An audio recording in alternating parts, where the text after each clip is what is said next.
ലളിതാ സഹസ്രനാമത്തിൽ ആ ജഗദംബയുടെ 1000 നാമങ്ങളാണ് പറയുന്നത്. ഈ 1000 നാമങ്ങളെക്കുറിച്ച് നമ്മൾ ചിന്തിക്കുമ്പോൾ അതിൽ ഓരോ പേരിനും അതിബൃഹത്തായ അർത്ഥമാണ് ഉള്ളത്.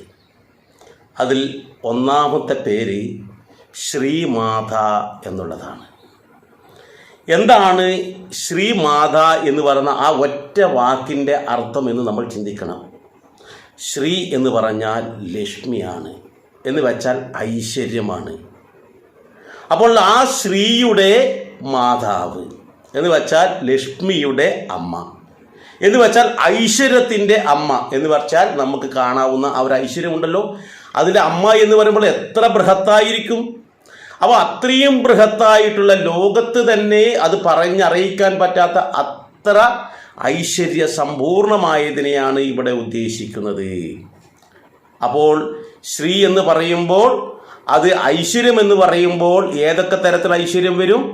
അതിൽ സമ്പത്ത് വരും, വിദ്യ വരും, ശക്തി വരും. ഇതെല്ലാം തന്നെ നമ്മുടെ ഐശ്വര്യം തന്നെയാണ്. എല്ലാം കൂടിച്ചേരുമ്പോഴാണ് ശരിയായ ഐശ്വര്യം ഉണ്ടാകുന്നത്.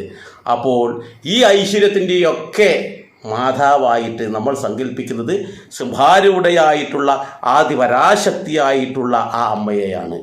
ആ അമ്മയുടെ സ്ഥാനം എവിടെയുണ്ടോ അവിടെയൊക്കെ തന്നെ ഐശ്വര്യം വിളയാടും, അവിടെയൊക്കെ തന്നെ സമ്പൽ സമൃദ്ധി ഉണ്ടാകും, സന്തോഷമുണ്ടാകും എന്നാണ് പറയുന്നത്.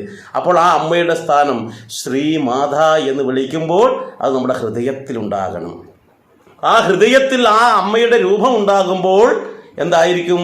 നമ്മുടെ ഉള്ളിലും ആ ഐശ്വര്യവും ആ സമ്പൽ സമൃദ്ധിയും ആ സന്തോഷവും നിറഞ്ഞ് കവിയണമെന്നുള്ളതാണ് ആ ഒരൊറ്റ വാക്കിൻ്റെ അർത്ഥം. ഏതായാലും മറ്റു വാക്കുകളിലേക്ക് നമുക്ക് കടക്കാം.